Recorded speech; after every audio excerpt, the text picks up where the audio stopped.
Hello everybody, we're here at the Montessori Foundation Conference in gorgeous Tampa, Florida. We're psyched to be here, and I am here with three amazing researchers. Say your name. Susan Zoll, Julia Bookman-Hat. Laura Saylor, and Natasha Feinberg. And we were just in their session on the science of reading, and they have this killer new book coming out from Teacher College Press, Powerful Literacy in the Montessori Classroom. And in their session, we were talking about a lot of the materials that Maitri Learning makes because they align with science. So here's when we can begin right here with vocabulary development with our youngest children, even toddlers, just looking at beautiful pieces of art and having children talk aloud, expressive language about what they're seeing in these images.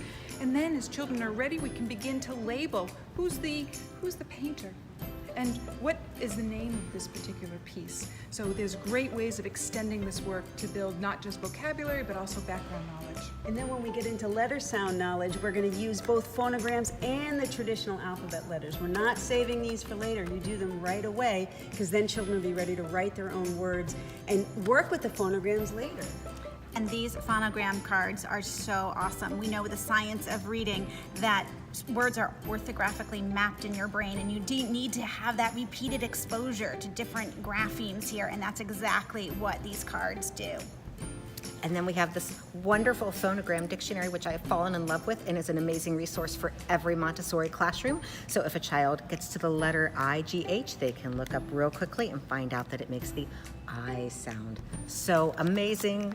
So this is just some of the amazing things that happen when you come to a conference like this and you meet the smartest women. Smart women, yay, smart women, hashtag smart women, and align it with Montessori. Everything that we're doing in the classroom works. It fits with the science of reading, and you can learn all about that in their new book. Don't miss out and get it. Thank you guys, have a great day.